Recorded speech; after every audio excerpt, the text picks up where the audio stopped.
I project the agenda on the screen behind me. For anyone who hasn't met me, my name is Irene. I'm the Speaker of the Senate, and so I typically am running Senates and caucuses. And we can talk more about what Senates and caucuses are at a different time, but I'm not going to waste the time of the rest of you who are here. So what today is going to look like is call to open. So I'm going to call to open right now at 6:32 p.m. That just means the meeting has officially started. And then we're going to go through reports. Our attendance is taken through that sheet, and you only really need to sign it if you're a senator. If you're not a senator, do not worry about it. You're not required to be here. Besides Gov Board, and that's a totally different situation.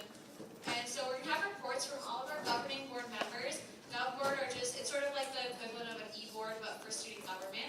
So you'll kind of get to hear what they've been working on over the summer and also what their plans are for the coming year.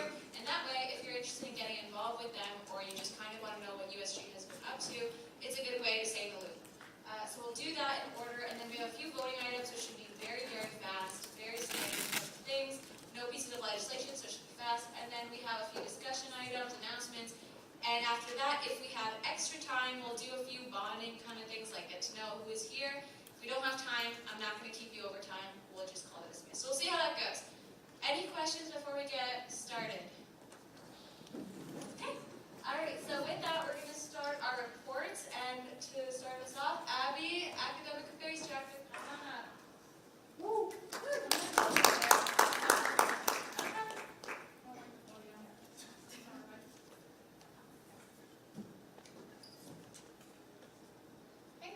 So Academic Affairs this year has kind of two general goals that I really want to target. I want to target access to education and making students aware of what their academic rights are. So kind of all of our initiatives and events that we put on will be centered around those two goals, because I think that those are the most important things that need to be addressed academically right now. In terms of the events that we have planned, we're starting to plan an academic life panel. We're not really sure what that looks like yet, but it's something that we're looking into. Finals Care Fair is already underway. We have some cool items picked out, including a blanket, a cow stress ball, because we're in Cowtown, and also to-go containers, because I'm a little bit more resilient than that. So yeah, we'll be getting to-go containers in our boxes. That will be happening around December, so that's something that we've been working on. We are also working on the Husky Print initiative. I'm hoping to get that wrapped up within the next week or two, so you all should be getting some money in your Husky Print account so you can offset the cost of printing at UConn. We are also looking into,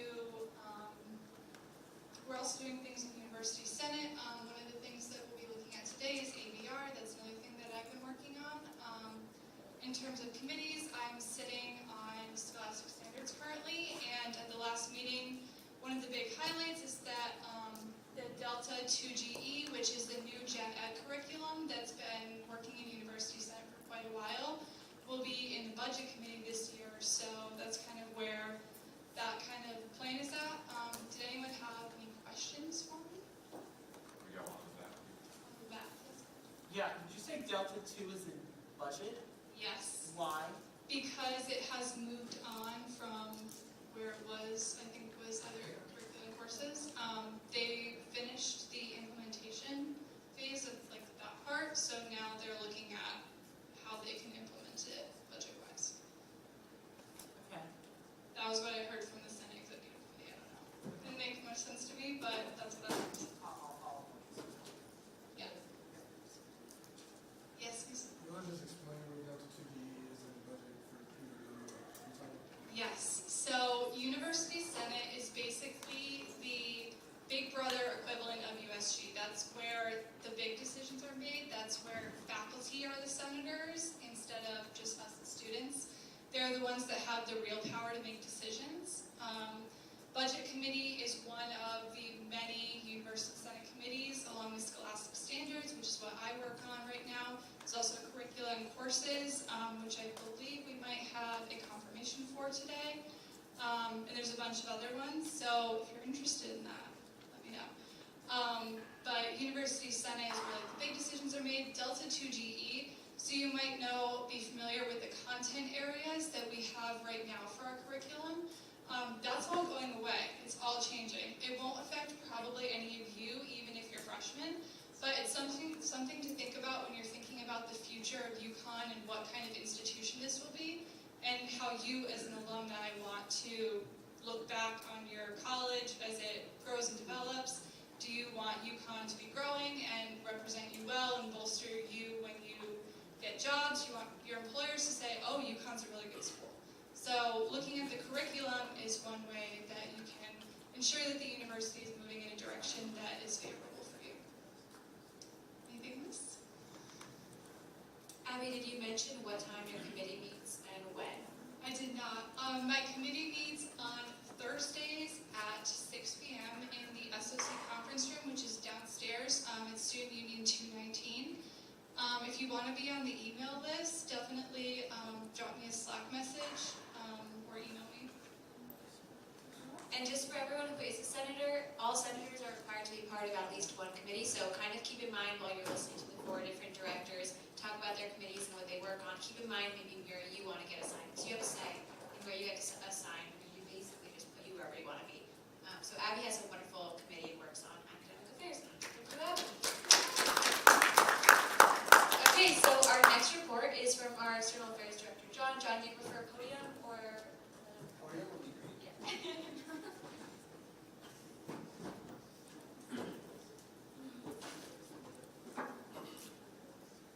It's great to meet everyone. I look forward to meeting anyone I haven't met already. External Affairs Committee meeting is on Mondays at 7 p.m. External Affairs this year, obviously in the fall semester, we're going to be hyper-focused on the upcoming elections, the midterms. So we're full steam ahead, starting, hopefully launching this Friday. We're going to launch a pipeline program, essentially connecting UConn students to campaigns that match the issues and beliefs that matter to them. USG will serve kind of as the middleman, connecting the two. The second thing that we're working on is Curbside Conversations. So we are working with different campaigns and candidates to come on Wednesdays and Fridays. They'll be kind of parked outside the union, and for an hour or two engaging with students. We're building out those days so they have kind of a unique UConn experience as well. And so we need kind of a lot of ideas and efforts to put that together. So if you have any creative ideas or things you want to bring and have candidates interact with on those days, please reach out to me. That would be amazing. The third thing is we're looking, and in cooperation with other committees and organizations like USG and outside of USG, we're looking to create discussions and events involving candidates, and so we're really looking to have candidates involved in UConn throughout this process so that UConn is a real player and we can serve as almost an engine for getting people elected, getting students involved, which then brings opportunities for students. I know that was all quick. Any questions, anything on all that?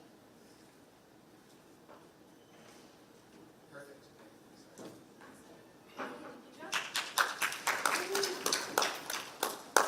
Okay, and just to keep in mind, there are 4 standing committees, so the first 2 you've just heard from, there are 2 more you're about to hear from, and those are the 4 committees, just to help people formulate where they want to go.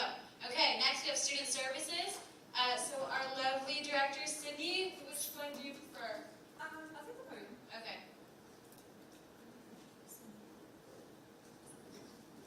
Hello, I'm Sydney Pradachikar, and I'm the Student Services Director.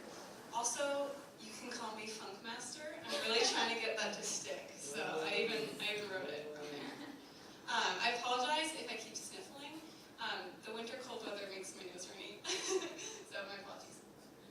This is my first Senate, so I'm really excited to be here, and thank you for having me.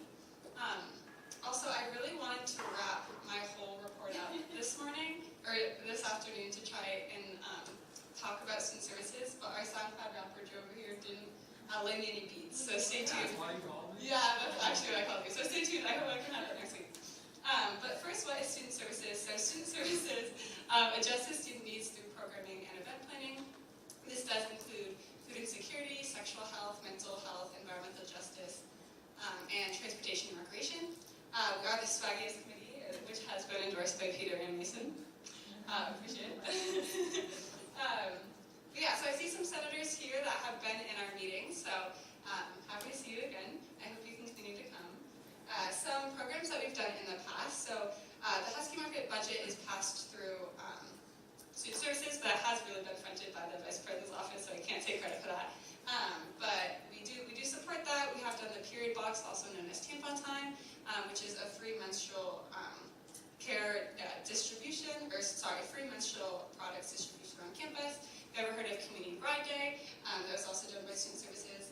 Some upcoming stuff for this year, we just hired our coordinators, so they're still really involved with planning initiatives, so if you have ideas, please come. They would love to support.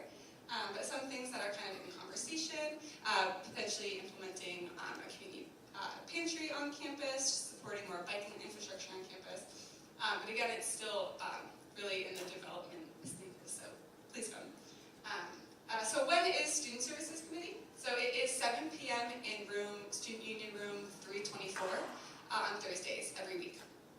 We did have food last week. I hope to have fun things every week, such as maybe Jonathan coming, question mark. I would love for him to come. But really a space to do some great programming and also have fun. So we do have some subcommittees. So all our coordinators, like I mentioned, we have a mental health, sexual health, all of the advocacy areas, like I mentioned, they also do have a subcommittee. So if you're like, oh, I'm really just interested in mental health, you can also go to those. Kind of TBD on some of the times and locations, but for mental health, it is on Mondays at 5 o'clock in Student Union 317. Sexual health will be on Wednesdays. No, it is on Wednesdays, but they don't have a location either, so I don't even know if the time is confirmed, but we'll be on Wednesdays. Food and securities will be on Mondays, time TBD. And transportation and recreation will also be on Wednesdays, but I can send out all that information, considering a lot of it isn't finalized. Lastly, our environmental justice coordinator position is still open. So if you know anyone that would be interested, I can send out some of those materials or attach them in the meeting minutes. So yeah, I think that's it. Cool. Thank you. Any questions for Sydney? Okay, awesome. And our final committee director is our student development committee director. There she is, Mackenzie, come on up.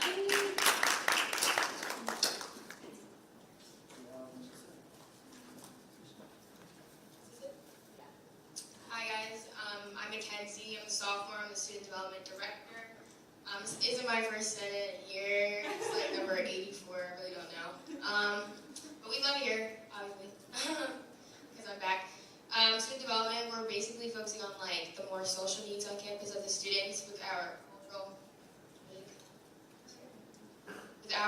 cultural appreciation series, which is really going to be focusing on supporting the cultural centers this year, and our Justice Now initiative. I don't know if you guys remember from last year when we had Shakari Richardson and people like Abby Phillips come and talk. Definitely doing things like that again. That being said, our cultural coordinator position, we are doing hiring for right now, currently in interviews. Our social justice coordinator position is still open, so definitely go check that out on JobX if you're interested in that. Student development right now is working on an end of the semester event with the Scholars Learning Community, which is supposed to be more fun. Game night for everybody to come. It's open to everybody. We meet on Tuesdays at 6 and 3:21. We had cupcakes last week, beautiful cupcakes, student development cupcakes. It was a cupcake cake. It was really good. Less sweet icing as well. So I'm sorry if you missed that. We are definitely trying to have food every week. Just keep things like that. So thank you. Sorry if I talked. Any questions for Mackenzie? Okay. And next we have our communications director, Shrima.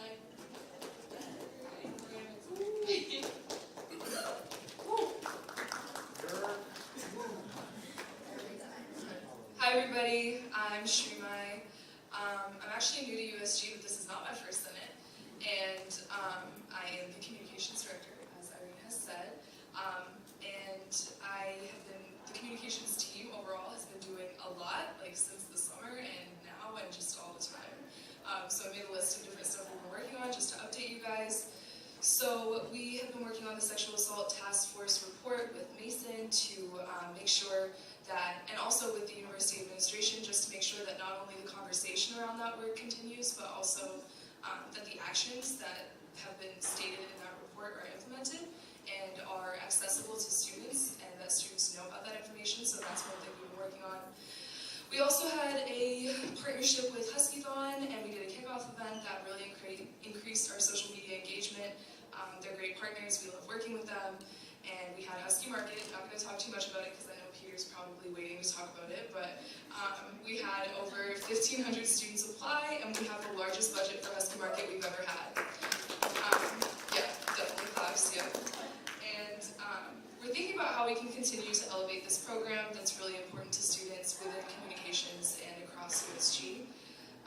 We did a website overhaul, like completely rebuilt the old website, just making everything brand new, updating bios, updating information about committees, everything like that. Shout out to Mena, my deputy director, who does everything on the website. She's in the corner over there. And also, we've been hiring throughout USG. There's still a lot of open positions across USG, across all of our departments. I'm looking for a graphic designer and multimedia specialist, but there's going to be a post coming out soon with all of the available positions that we're still interested in hiring for. So if you know people that would benefit from those, like, please share that information. We're really trying to get hiring done as soon as possible. And then we have like a current events focus. I feel like more so than I've seen. We've been trying to put out information regarding a lot of different current events, like the Roe v. Wade decision. We're doing stuff for Global Day of Climate Change, suicide prevention awareness, just focusing on things that are happening around us in the world and in our community, one of which is the cultural center situation that I'm sure many of you have heard about, and we're going to have a discussion about later tonight. But to me, it's really important to be connected to the community and what's going on in it, so that comes through in communications. And then we have lots of merchandise. We've already gotten merchandise. We're planning on doing more. This year, we're really focusing on making sure we have quality merchandise that's really like stuff that students can use. We got really good water bottles that are like I don't know how to describe them, like the one Joe has right here, like this kind. Not hydro flasks, so don't get excited like about hydro flasks, they're not, but they're, yeah, look, oh my god, yeah, they're really cute. Do you guys see it? Yeah, everybody look at the water bottle. So shout out to Sophia, who's in the corner, my creative director. She's killing it with merchandise this year, absolutely slays merchandise. I have the best team, I love all of them. And we're currently working on cultural center communications. You guys have probably seen our statement. We're going to be talking about it later tonight too. There's a whole communication strategy related to cultural centers that we're working on, so something that's coming up. And then we also have a New York Times subscription. Everybody, like all students, have a New York Times subscription. Everybody in this room, you have a free New York Times subscription paid for by USG. We're working on advertising that and making sure that students are aware of that departments know about it. That this information gets out because it's free and it's available for students literally right now. It's on our website under resources and academic resources if you want to check it out.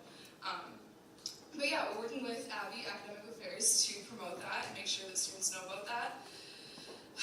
And also, specifically related to Senate, we're really interested in working more with Senate this year in communications.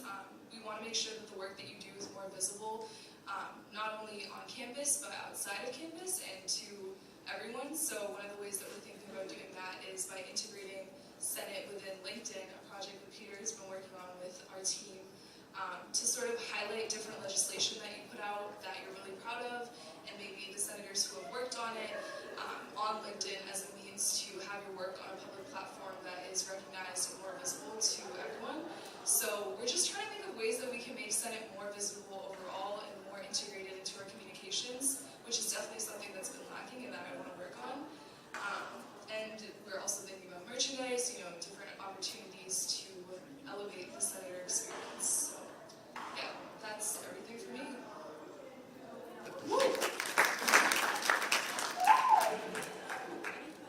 Not working yet, but any questions for Srimai?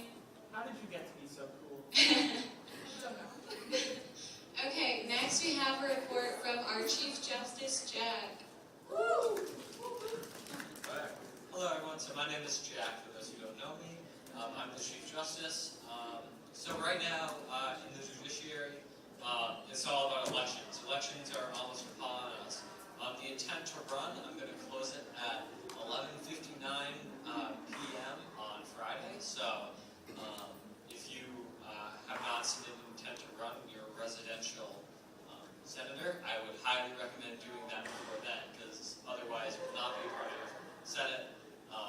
please get your intention running so that does not happen. Currently 22 individuals are running. I hope by the end of the week we will get that number to about 50. I will be tabling on Friday to try and get more people involved. So if you know anyone that's interested, your friends, doesn't matter, send them over to me on Friday, and I will be tabling at Fairfield Way. So yeah, if you have any like bylaw questions or just general questions about the election, feel free to email me, or if you really want to, you can ask right now. But I think that's all that's really going on in the judiciary. It's kind of quiet other than elections. So yeah, are there any questions? Okay, thank you. Okay, next we have a report from our comptroller, Ben.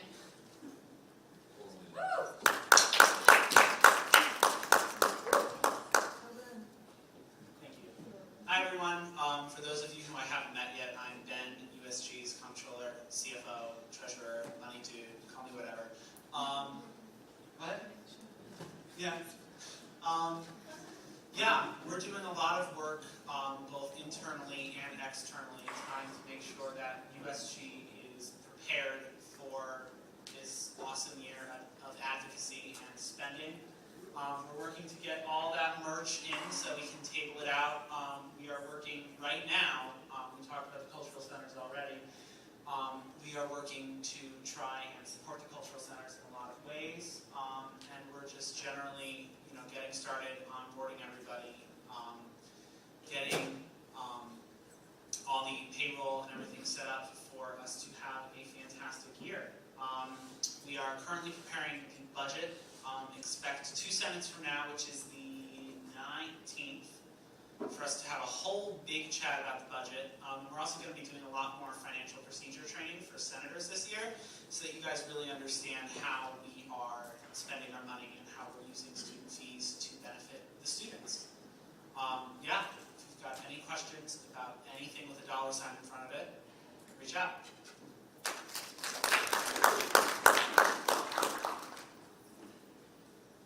Okay, excellent. And next we have a report from our Chief Diversity Officer. Woo! Yeah. I got distracted.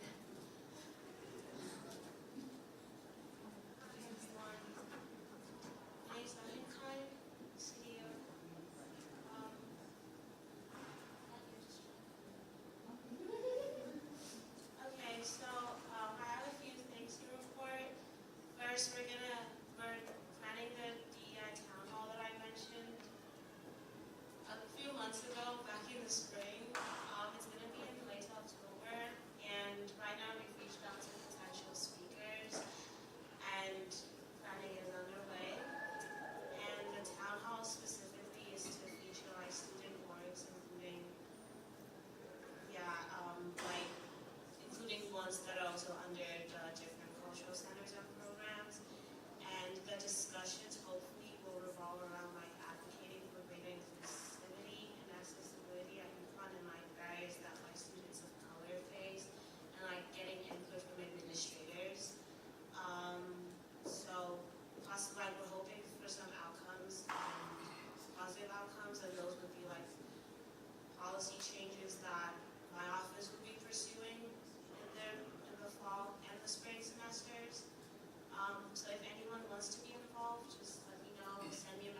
We're also going to be holding a reproductive rights town hall moderated by Anya. We're going to have a few panelists and speakers talking on the speaking. That's going to be on October 12th. Yeah, so please come.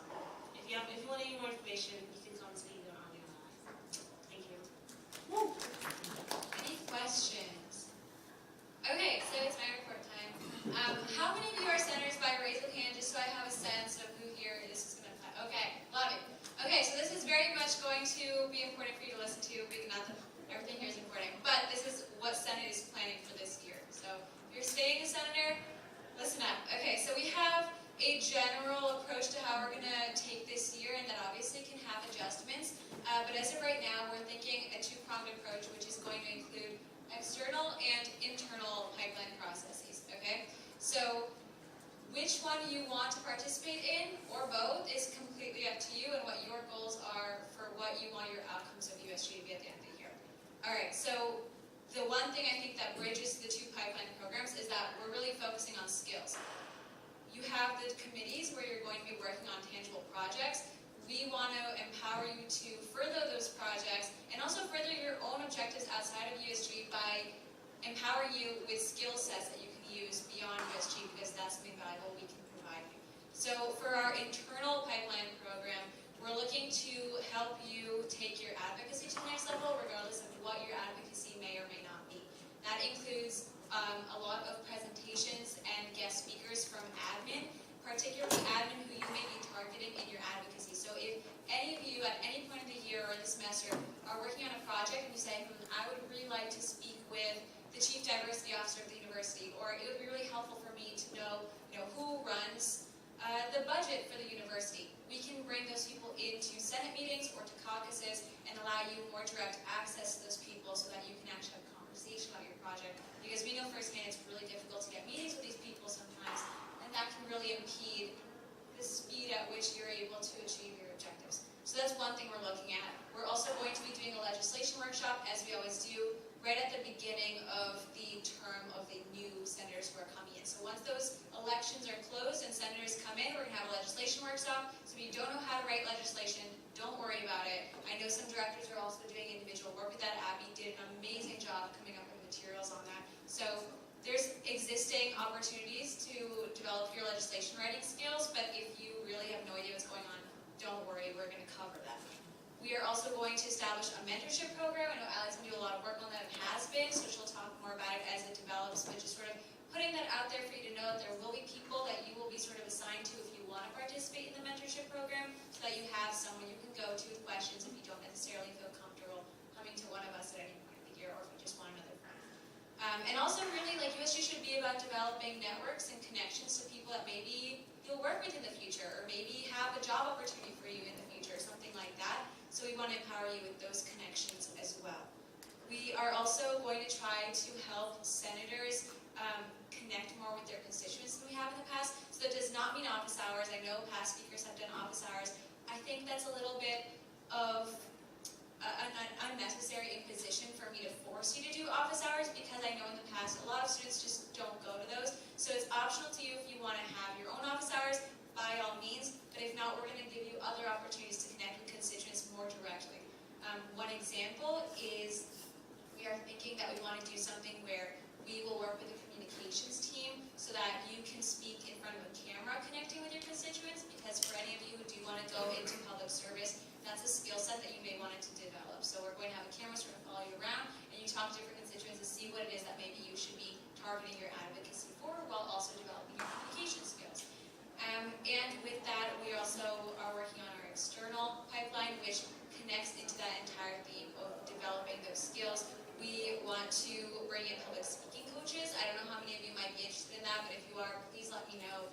We think that might be a valuable skill we can give you. But if there are other skills that we're overlooking, let us know, because we have the funds and we have the time. And you're coming to senates and caucuses anyway. You might as well get as much as you can out of them. So we want to bring in public speaking coaches. We want to have more opportunities for you to speak in front of cameras, because that's not really a skill that you develop in your classes, and it's actually very valuable regardless of if you go into public service. And we are also thinking to do a field trip to the Capitol building. If you're interested in that, you can sign up. We'll figure it out, probably spring good opportunity to meet different people who currently hold office. And also, we'd like to invite people who are currently holding office or who are running for office. And so with that, I think we'll be working a lot with the External Affairs Committee to sort of expose you to different people who may or may not have jobs that you're interested in, or who may be working on projects in the external community that you might want to get involved with either during your time at UConn or after your time at UConn. So that's a more broad approach to what we're doing. We'll talk more about that during caucus, and I really want to hear all of your ideas, because we don't need to limit it to this. We can definitely adjust based on what your goals are. The last thing for my report is that I am going to be hiring a deputy. I really do need one. I had an amazing deputy all of last year with Allie, but Allie now has an even better job, so I need a new deputy. So I will be opening up that job for hire after the new senators have been sworn in, so I think that's in a few weeks. And of course, I am looking for people who are willing to put in a decent amount of time, because we have a lot of things we want to tackle this year. But I'm really excited to see who applies, and I highly encourage each and every one of you to consider applying. And we also will unfortunately need a new parliamentary now for the end of this semester, as Joe has to go and graduate. So if you're interested in either of those jobs, and you want to know more about them, first of all, if you want to be parliamentarian, Joe is literally a wealth of knowledge right here, so you can talk to him about it throughout the semester. Super fun. Clearly. And we can talk more about what those jobs entail down the road. But this is the gist of my report. So any questions for me at this point in time? Okay, awesome. Thank you very much for listening. Next we have a report from our Vice President. Peter, come on up.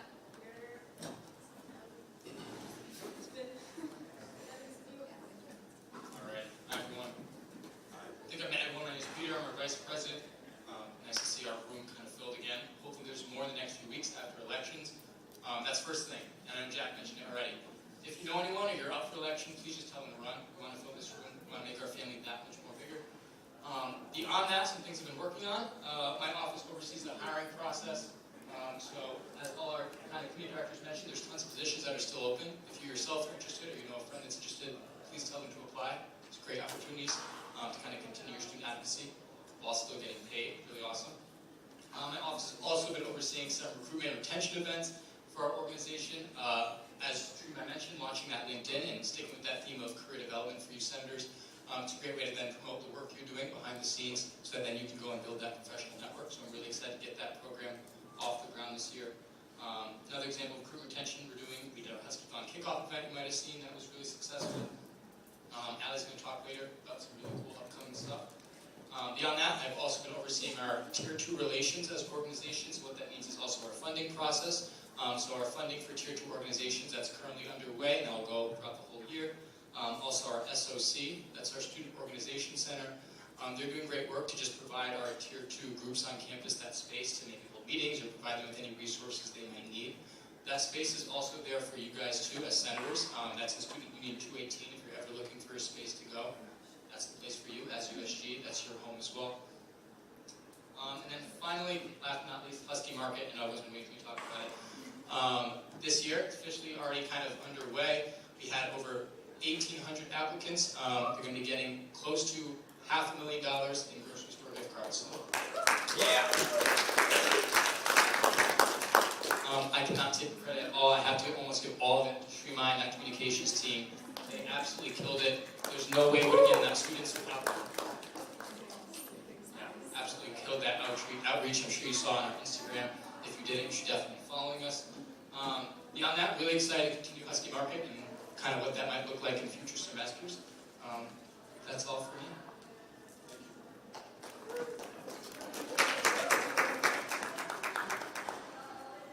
Okay, and last but not least, we have a report from our president. Mason, come on up.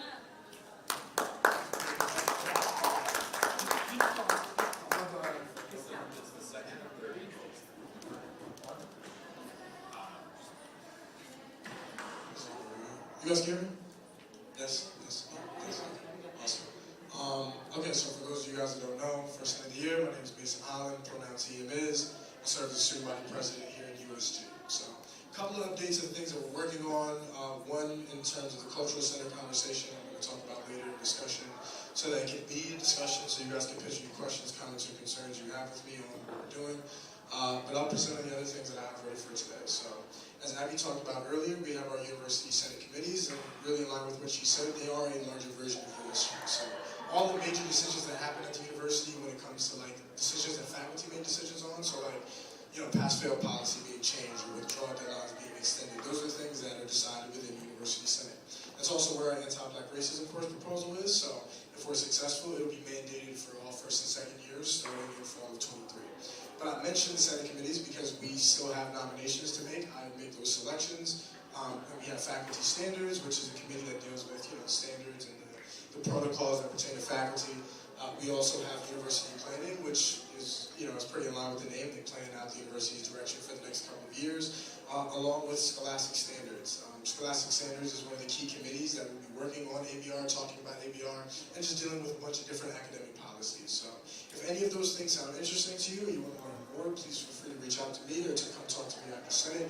We'd be more than happy to talk to you about that. We'll be more than happy to talk to you about it. Additionally, one of the things that I'm going to be working with our lovely CFO, Money God Ben, on is making sure that those of you that would serve on the committees or as a university senator will get compensated for your time.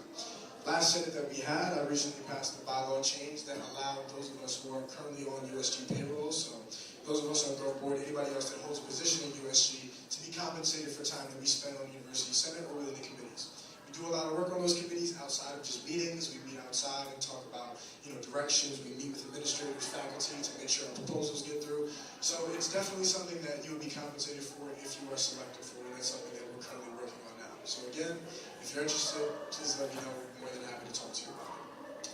Second thing, those of you who don't know what it is, there was a task force that was convened last year for combating sexual violence and protecting our students. It was created in the wake of that young lady standing in front of Roe, acknowledging she had been assaulted and the university did nothing.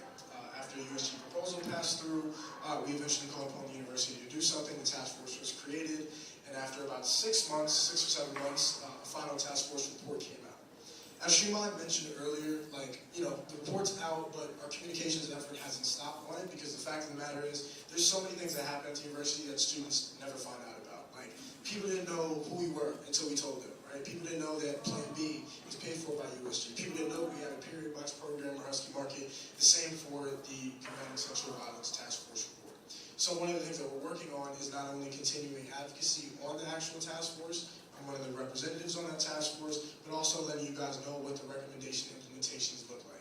It calls for a lot of things. It calls for a survey done for students on the climate of sexual violence on campus. It calls for a new creation of an app that UCTV is working on called LiveSafe. And those are things that, they can be created, good, they can be stored on the university website, and that's great, but it does nothing if you guys don't know about them. So as we get more updates, as we get, further down that timeline, we'll let you guys know what things look like. And please always please always feel free to reach out to Shema yourself if you have the need to ask any questions about the report. We want to make sure that everything within it is crystal clear and that you guys know that it's not really just fluff, it's not just the university talking. These are recommendations that are going to be implemented. The third thing, it's almost good to talk out there. The third thing, as you guys know, governing board, we get compensated for our time. We do a little bit of work, and it's well deserved. But at the same time, you guys are all senators. You don't necessarily get anything for coming here, but you do it out of the kindness of your heart, and you volunteer for fellow students, which is great. But I also understand that not everybody can give their time and not get anything back for that. So one of the things that Abby and I are working on this year is academic compensation for senators, which means if you are in USG, you can have an opportunity to be enrolled in a course that would allow you 1 to 3 credits, and you would get something on your, you would get your credits up as being a part of USG. It would take some requirements. It would also take Abby and I to set up that program. We're currently working with the political science department, which has not been too kind, but we're diligently working on it, and hopefully in the next couple of Senates, we'll have some updates on exactly what that looks like, and what potentially, your involvement in it could look like as well. The last thing, I know you guys have been hearing a lot of conversations surrounding the cultural centers, surrounding funding. When we get into discussion, I will answer any questions, comments, or concerns you guys will have, and also delve into, number one, what the actual situation is, what the truth is, because I know there's a lot of rumors out there, and also what USG's response is going to be. I know it's a very scary thing to hear. I know there's a lot of people that are saying things like the cultural centers are going to be eliminated or they're going to be homogenized into one. The worst case scenarios that you're hearing are not occurring, right? But the concerns around the cultural centers are real. The things that are happening are real. It just needs to be clarified, and you guys just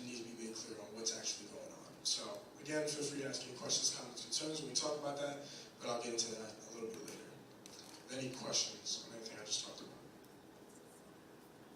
That means I was concise and I was clear. Good. Thank you, guys.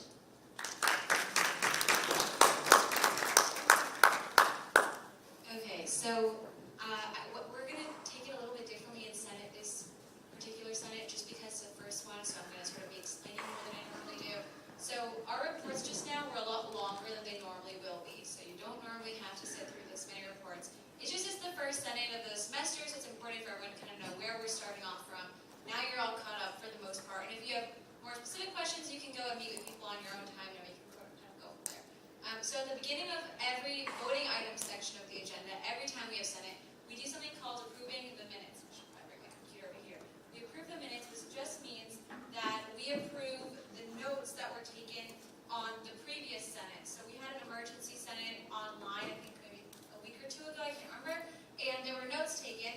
I want to stand up and sort of wave. So we always have a minute taker who does an amazing job taking notes on what's said during our meetings, what we do, and then those are public records. So anything that you guys say, that can become public record, and we just have to approve them. So I'm going to project them really quickly. This usually takes just a minute or two at most, but sort of one important thing to check is your name spelled correctly? Because in the past, sometimes that doesn't always happen. It's at no fault to anyone. It just, we will make like spelling mistakes. It just happens with names. So just check them right now really quickly. If your name is up here, please raise your hand if anything is misspelled so we can quickly correct that.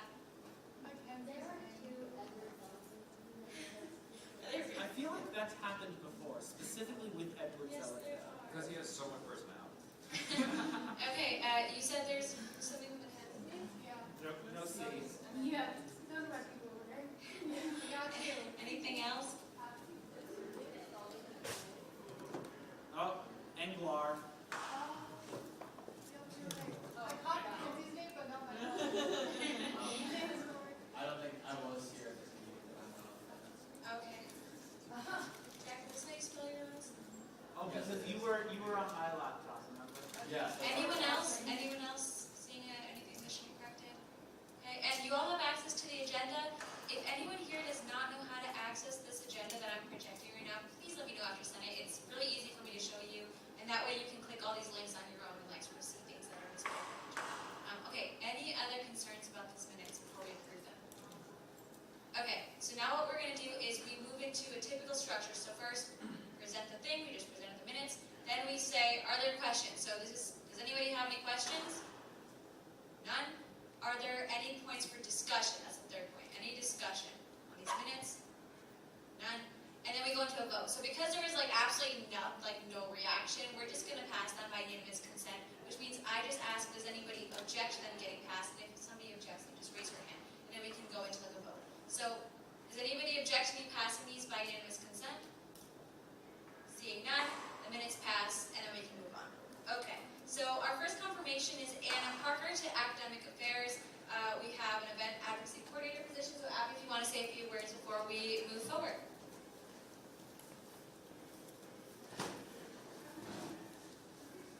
So, fun fact, I do not like logistics. I hate emailing, I hate room booking, I hate purchase requests, and I hate planning. So, that's what we have Anna for. She's going to help me out in academic affairs with the academic life panel, with our ad hoc that Mason ordered for us so kindly, and whatever other events academic affairs comes up with this semester. She was really, really great in her interview. She exhibited great project management skills, communication, organization, which is exactly what I was looking for. And I'm really excited to work with her. Woo! Does anyone have any questions for me? Awesome. Thanks for discussion. Would Anna like to introduce herself? I was going to do that after, but I suppose you can now. Let's. Woo! Hi, I'm Anna. I'm a junior. I'm a history major, and I'm really excited to work for USG. Okay, so with that, we're going to just pass this by unanimous consent. Any objections? Okay, seeing none, this passes. Welcome to USG. Okay, so next we have a confirmation of an ex officio center. I'm really excited because that's one step closer to filling our Senate.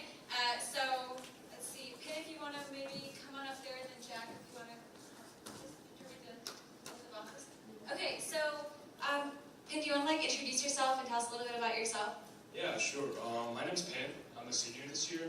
I'm new to USG, so I'm glad that I'm here, and I'm looking forward to work with you guys in the future. We're really excited to work with you too. Okay, so any questions about information about maybe the organization that Pen represents? Or anything? Okay, Joe, yes. Who do you represent? I represent the Office of International Student and Scholar. Yeah, ISIS. Write your name down. Irene, what is an ex officio senator? That's an excellent question, Ben. Thank you for asking. Okay, so for everyone who's new, we have basically three types of senators. We have residential senators, so those are people whose constituency is where they live. We have academic senators whose constituency is, like, for example, the College of Liberal Arts and Sciences or the business school. And all of you who are senators probably fall into these categories, but a few of you don't. A few of you are ex officio senators, which are the only senators that don't necessarily get elected in normal elections. Oh, I did also miss multicultural diversity senators, sorry. So we also have those, but all of these other senators are elected in a standard election, whereas ex officio senators are selected by their respective organizations who represent diverse interests within our student government on behalf of their org. So, does that answer your question, Ben? I think it does. Okay, excellent. And of course we have other ex officio seats for people who are interested. Okay, Jack, go ahead. Oh, Jack. We do need a vote. Well, unanimous consent. Okay, so I'm going to motion to pass this by unanimous consent. Any objections? Just so you know, if you guys have any issues with any motion, you can object and you can. Right. So if you for whatever reason didn't want Penn to join USG, which obviously would never happen, then you could say I object and then we would put it to an actual vote, but I'm sure we all want Penn here. So with that, it seems that this passes. Wonderful. And before I can congratulate you, Penn, we all do the oath of office. So does it help for you to read it? Yeah, so I'm gonna just put my, Rory, do you mind coming up too, because you haven't done this yet? So just essentially, this is the oath of office. I'm just gonna. Do you want to introduce Rory? Sure. Because we Actually, haven't I met don't Rory. know how to introduce Rory. Rory is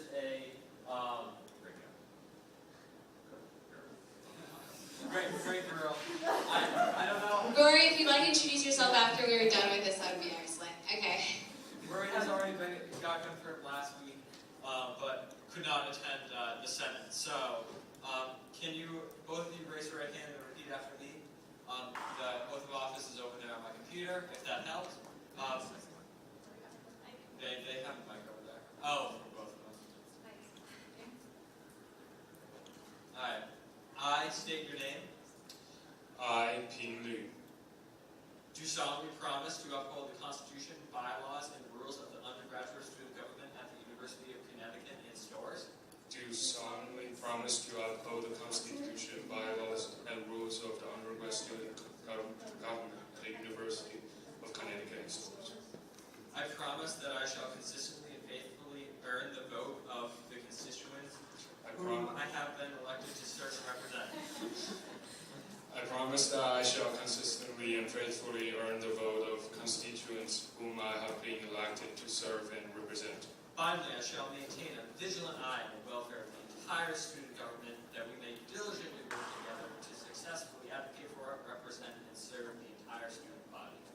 Finally, I shall maintain a vigilant eye on the welfare of the entire student government, that we may diligently work together to successfully advocate for, represent, and serve the entire student body. Thank you. Congratulations to our new senators.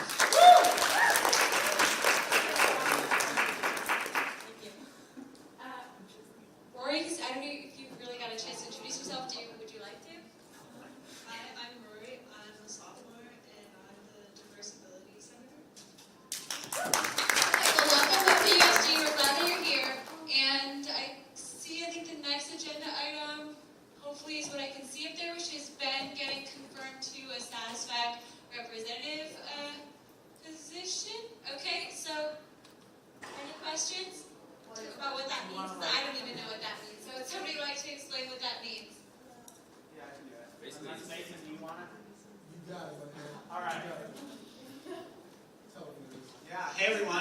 So SASFAC stands for the Student Activity and Service Fee Advisory Committee.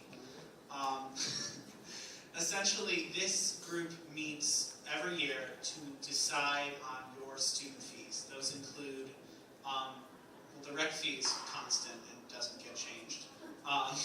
But it includes the student health fee, the USG fee, and the other student activity fees, as well as a couple of others that I am forgetting right now. But they also have insight, not necessarily decision power, but some recommendation power over the costs of housing and meal plans. So all of that gets bundled up. It gets sent in a report to the Board of Trustees, which pretty much approves what SASFAC recommends. USG gets one appointment, GSS gets one appointment, which is the Graduate Student Senate.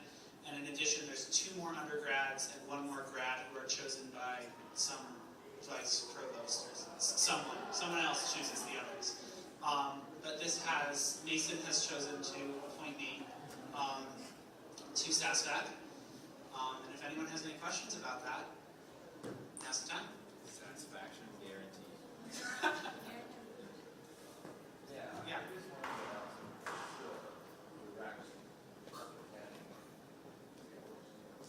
The direction that the fees are going? Probably this one. Right, are you asking Mike about my general philosophy on this sort of thing, or are you asking for predictions? Yeah, well, so I don't serve on the committee yet. I can't speak for the committee yet. What I would say is student fees went up by, I don't remember the exact number, but I believe it was in the upper single digits. I think the number was like 7% student fees went up last year. What I know about that is that it's in recognition of A, inflation, B, student health in particular was a big driver of that because they got a lot of money during COVID. They ramped up spending and they've eaten through their cushion. So student health got a pretty big fee increase last year. What I would say for next year, and my general philosophy on this, is that student fees can do a lot of good. And so if that means maintaining or increasing levels of mental health care on this campus, if that costs a little bit more money, that is something that I would be open to. What I'm not open to is spending student money frivolously, increasing stuff without a good need. So I am, I'm not going to stand up here and promise to never increase student fees, because I don't think that's actually a good thing to do. But what I will say is that my goal is very, very responsible with student money and ensure that the people entrusted with it are similarly responsible. And I do anticipate student fees going up a little bit, yeah. Not a lot, hopefully, but a little, yeah. Yeah. Any other questions? Yeah, this mic works. Okay, are we all set? Cool, got it, go. Yeah. It's actually taking longer. Okay, so with that, seeing no questions, seeing no discussion, we're going to motion to pass this by unanimous consent. Are there any objections? Okay, seeing none, congrats Ben, you're officially the representative. Woo! Okay, oh, I have a gavel, I totally forgot. Okay, so next we have, again, the confirmation, but now of Ben, Abby, and Carter as representatives of our organization to the University Senate, which is what Abby was talking about earlier with like the Big Brother version. So any questions about that? I don't really need to have a statement. Any questions? What is the university? No, Abby already talked about that. Any points of discussion? Okay, seeing none, it passes by unanimous consent. Congrats.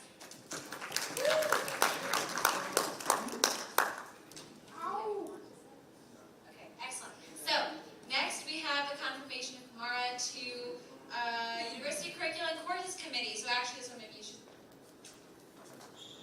I didn't check my phone, I'm sorry. Okay, so we're going to skip that. And that brings us to the end of our voting items. Woohoo! So we go into discussion, and it's time for Mason to talk about the Cultural Center stuff that he alluded to earlier. So Mason, whenever you want to... You need to stop me?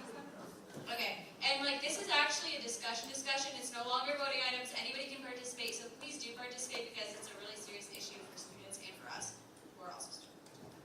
Here we are, so students. Anyway. Okay.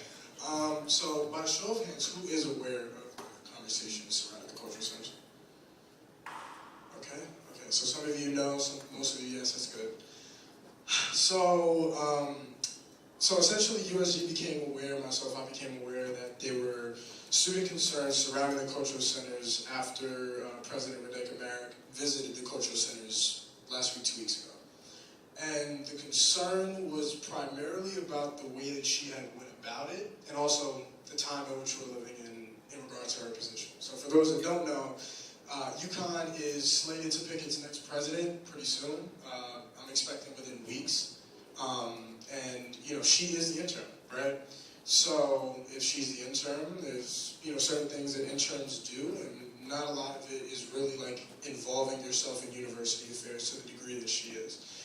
At the same time, the visits to the cultural centers, hearing from students, were kind of jarring. She was going in, getting like a 24-hour notice, wasn't really involving the directors, and was asking to speak to the students. And when she spoke to students, we got like really varying opinions and perspectives, not opinions, but experiences and recollections on what she was talking about. Some students said she just came in and she was just asking questions. And a lot of students, and I would say honestly, most students came to us and told us that it felt like she was asking them to justify what the cultural centers do for students. PERLAC specifically, and we're not talking about who specifically told us this information or what their names are or anything like that, but specific students at PERLAC told us that she asked questions like, why don't honor students come into PERLAC, insinuating that PERLAC doesn't have honor students. Also said, why don't students, go to just the Academic Achievement Center, or the Q Center, the W Center for academic work instead of the cultural centers, insinuating that students can't get the same resources in the cultural centers.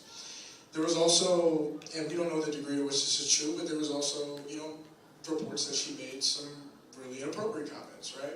When I spoke to her, she denied it, but, I don't know why multiple students would have told me this, but there were, reports that she asked why there wasn't an American cultural center, or why there wasn't a white cultural center.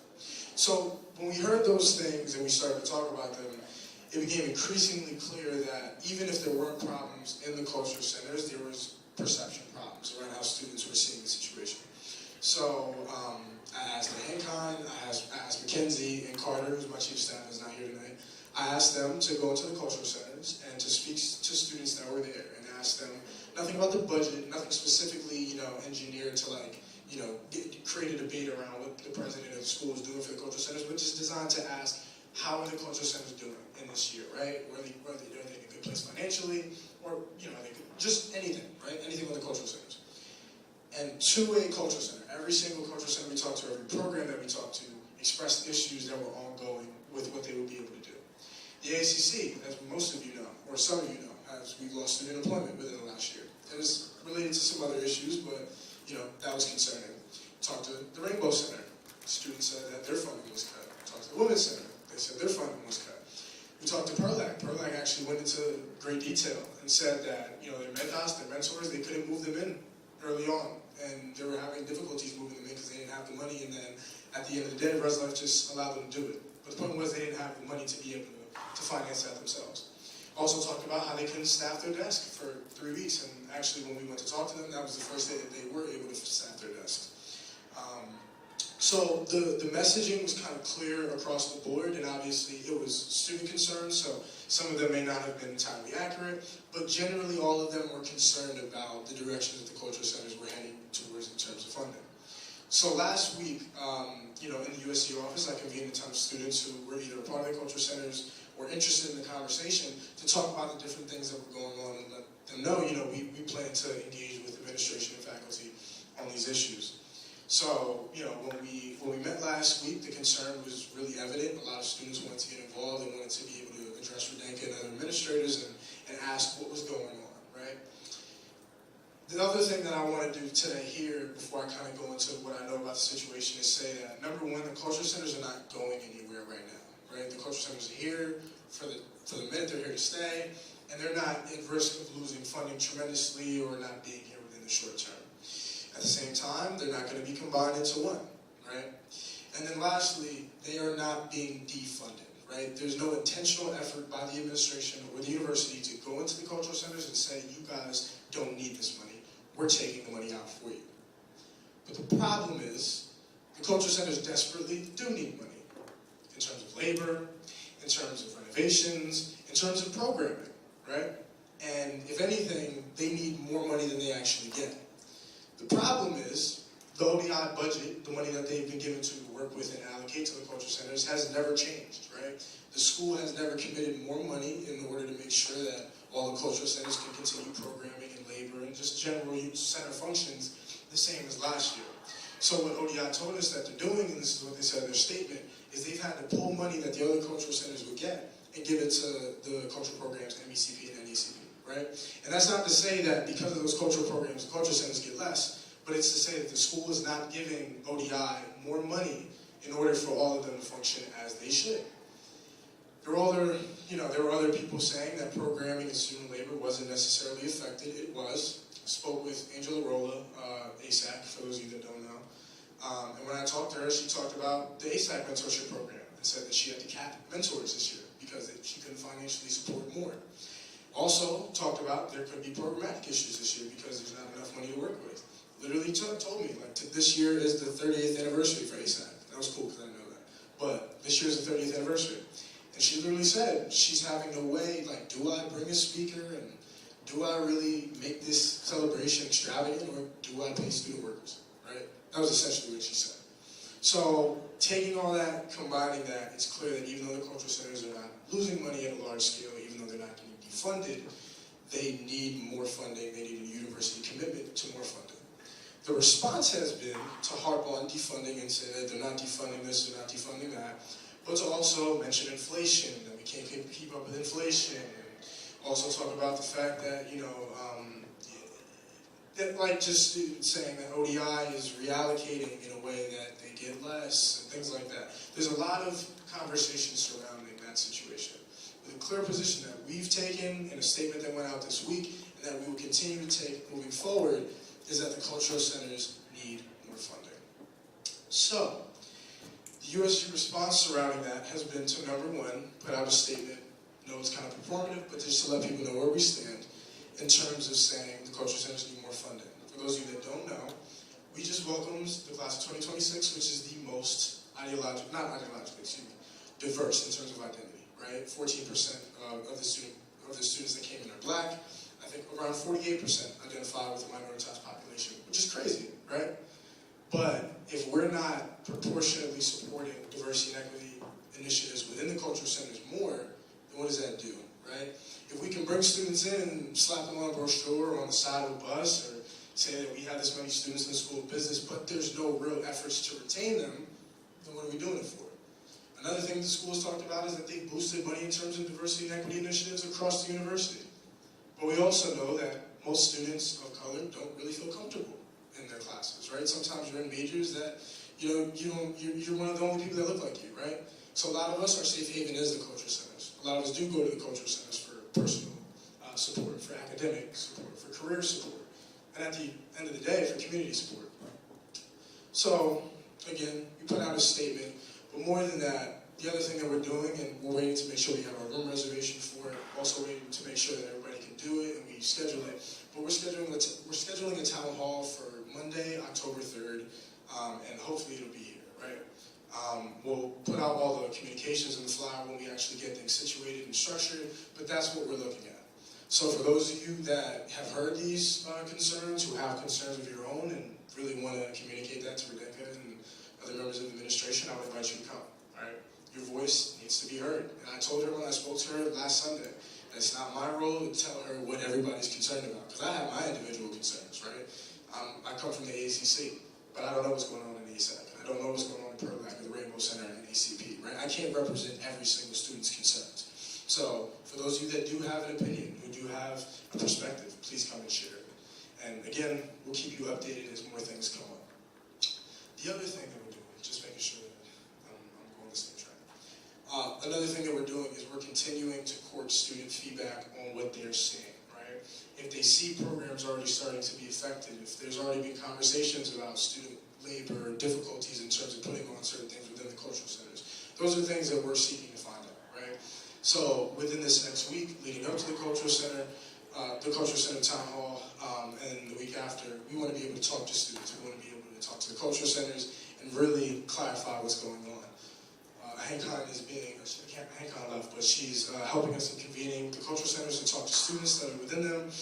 And then, as Shima can probably talk about a little bit, we have a communications plan in which we are recording student feedback on our Instagram. So we'll be putting out a post soon, and we'll essentially be asking students to share their experiences and also why the cultural centers are so important, right? One of my big issues is that when I see the cultural centers not getting more money as we move away from 2020, I see, you guys probably see, a university institutional commitment to diversity, equity, inclusivity kind of getting more quiet, right? Kind of going in the dark, not being as loud as they were initially. And my concern is that if there's not enough funding this year, if there's not enough resources, university can easily look at these cultural centers and be like, oh, they don't really do what they should for students. Why should we give them any more money? Why don't we just take less and just put it into other spaces, right? So letting the university know, letting just administration know how much the cultural centers mean to you individually or to your friends, that matters. They see that, and we want to make sure that they do see that.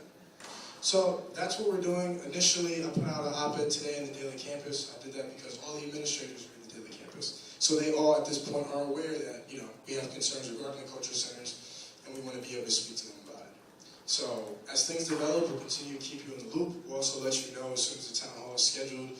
We'll also likely be creating a form so you guys can submit questions if you can't come. We'll also be working to create a virtual option, so if you can't be present, you can at least share your perspective. But that's what's going on with the cultural centers. I want to be able to clarify that. I want to be able to tell you guys what we're doing. And also want to be able to court any opinions, any concerns, any perspectives, anything you guys want to talk about. I want to welcome any conversation. About the communications with the cultural centers, it's really, really, really important that you guys share them and you show up in large numbers. Like, nothing is louder than your voice, and if students aren't speaking, they're not going to be heard. So we're going to do, like Mason said, a Google form. We're going to be posting about it. The 2 questions that we're asking are, what do the cultural centers mean to you? Cultural centers and programs mean to you, and what do the cultural centers and what are your concerns regarding the cultural centers and programs? So think about those, be honest. We're going to be sharing that information directly with, hopefully, President Radeka-Marique. And it's really important that you guys share the information about the town hall itself, that you show up, because otherwise it's like the chances of it having an impact are like slim to none. So you really, really have to show up for that and really participate, and yeah, your voice matters. That's it.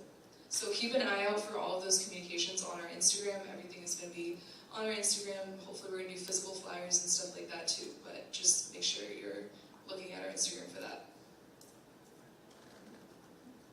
Mason, what can senators who are possibly interested in getting involved do to support USG's position right now?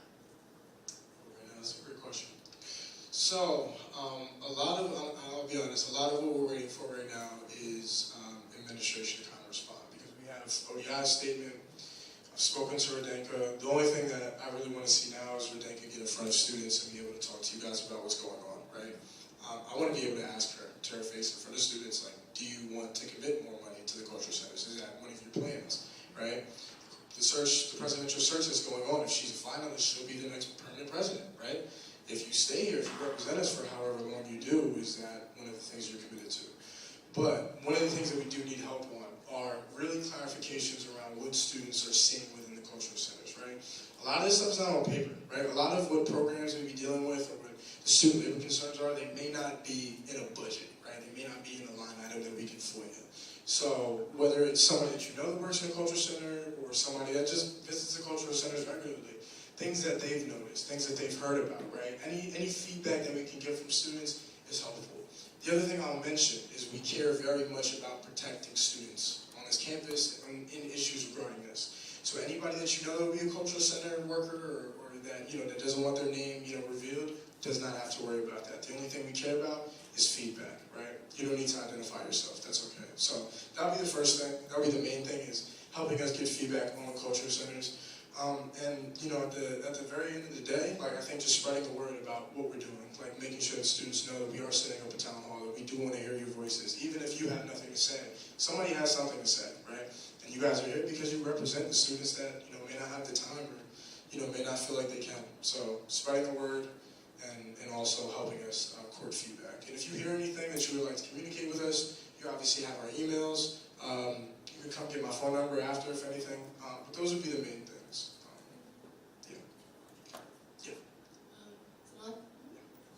So turn on, I don't know how to do that. I would also say come out to student development. We're working directly with the cultural centers, supporting them, collaborating with them, trying to work with them in our cultural appreciation service as well to help them with their programming. So like USG definitely has the budget to be able to do that. So come out to student development if you want to continue the conversation and support them. Absolutely. Any questions, concerns? Yes.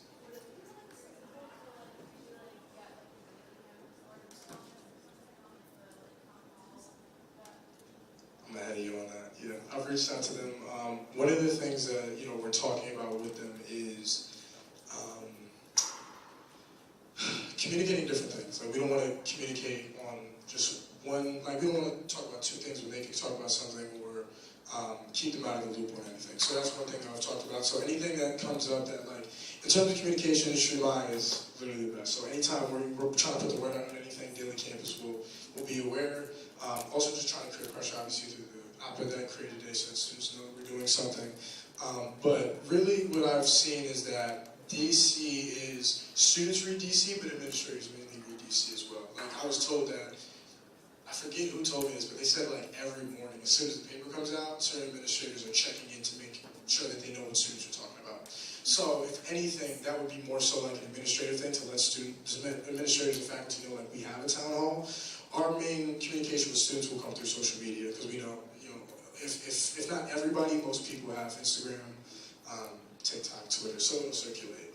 And we also reach out over email, but definitely reach out to Daily Campus to help, get commentary on it, and also to ignite conversations around the presidential search. Like another topic that surfaced is that people don't really like how President Merrick leads and how present she is in conversations that she has. How many people were here at the Senate last year when she was here? Does everybody remember how that Senate went? Okay. Yeah, it was very uncomfortable. She made a couple inappropriate comments. So like, when I bring up the comment that she could have potentially made about the cultural centers earlier, that would be in line with things that she's done before, right? So one of the things that we've been talking with DC about is even, igniting that conversation. Like, who do we want as president? That's one of the things I asked in the DC op-ed. One of the things that we want is we want a president that's committed to diversity, equity, inclusivity, that's going to put their money where their mouth is, and is actually going to fund and provide resources where they're needed. But long answer to a short question, but DC is involved, for sure. Absolutely. Any other questions? Slightly related, but are the cultural center ex-officio seats filled? Are the cultural center ex-officio seats filled? That's not a question I have the answer to.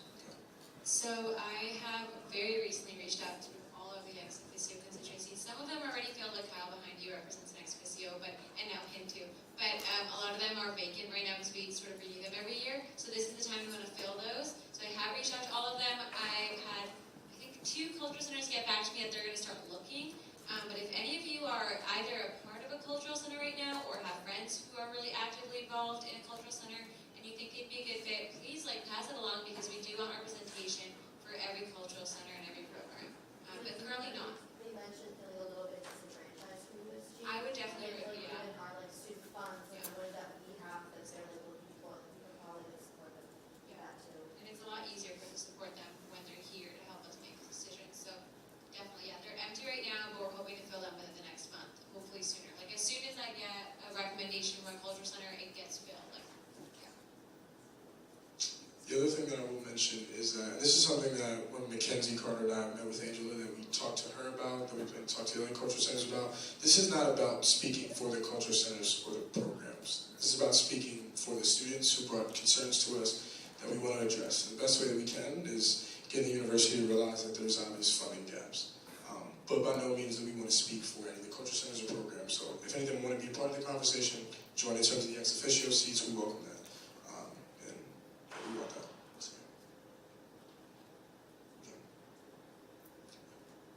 Any other questions, comments, concerns, any other points of discussion? Anything that anybody wants to talk about? It's a safe space in order to do so. One thing I will say is that as the semester goes on for all senators, we'll be looking for each of you to be working on at least one project that you can present in legislation that can be done in a group or can be done individually. So if this is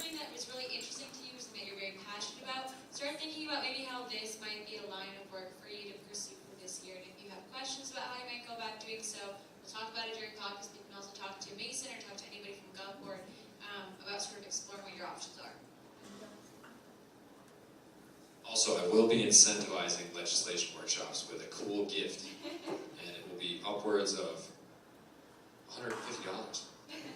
Spicy. You gonna ride out USG learning? I like it. They're confident. Okay. But, you So know, much to tell the cops about that. but before we go and we start joking, anything else anybody wants to talk about? Anything at all? It's a safe space. Alright. Well, if you guys have any questions, comments, concerns, I'll make myself available after Senate, but also you should have our emails at this point. I'll ask Irene to share in the email that goes after Senate my phone number, so if you guys have any questions, you can just text me. But yeah, we're here to talk to you. I think there's a misconception right now that G-Board is not reachable or that, you know, you guys can't speak to us or something like that. But we're here. If you guys want to have any conversation, if you want to set up a meeting, we welcome that. So please don't be shy. We're here.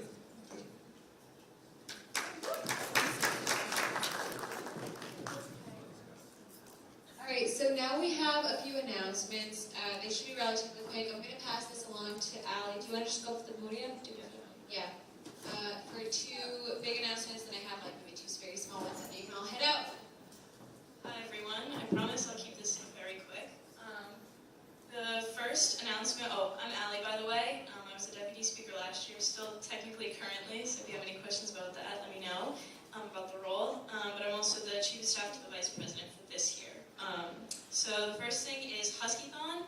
Please join. I'm the dancer representative this year for you guys. Yesterday we had 10 people join in one day, which was really great.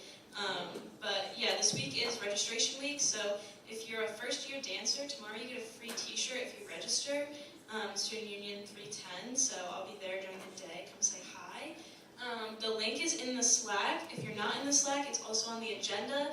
If you can't see the agenda, come see me. I'll literally text you the link. We really want people to join. It's a great cause, great way to get involved. You literally make your own commitments, so you're not bound to anything if you sign up. You're not bound to fundraise. You're not bound to go to night of. I strongly encourage it. I think it's super fun. The time flies. Anybody who's not aware, Huskython is an 18-hour dance marathon in the spring, but it's a year-long fundraising effort for Connecticut children. So really great cause. Just join the team, please. The second thing that's on there is our retreat. So our retreat is going to be October 22nd from 10 a.m. to 4 p.m. This is going to be a mandatory retreat for everybody within USG. So for all senators, everyone on payroll, but it's going to be fun. Basically what's going to happen is at the beginning we're going to have like kind of a leadership, trust building, get to know each other kind of activity, seeing as this will be like the first big thing that all new senators will be a part of. Then we're going to break for lunch. We're going to be having Gansett wraps.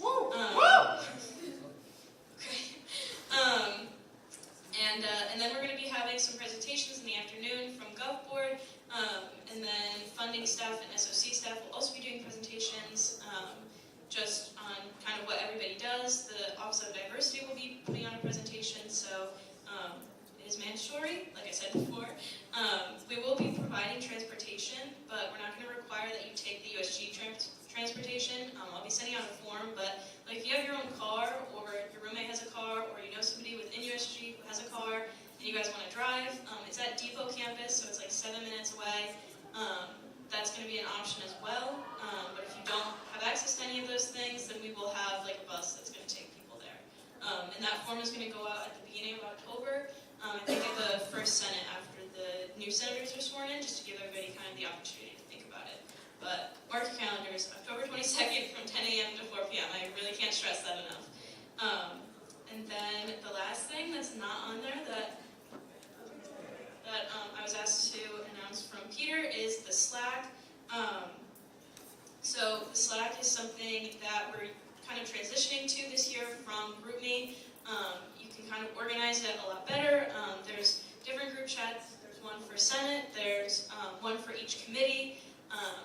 You know, just kind of a way for us to kind of concise all of our information in one area, but also be able to separate the important announcements from kind of just the general chatter from, you know, which obviously happens. So the link will be on the agenda. I think Peter will send that out. We'll also email that out, but make sure you're joining on that because you will miss information if you're not on the Slack. So that's all from me.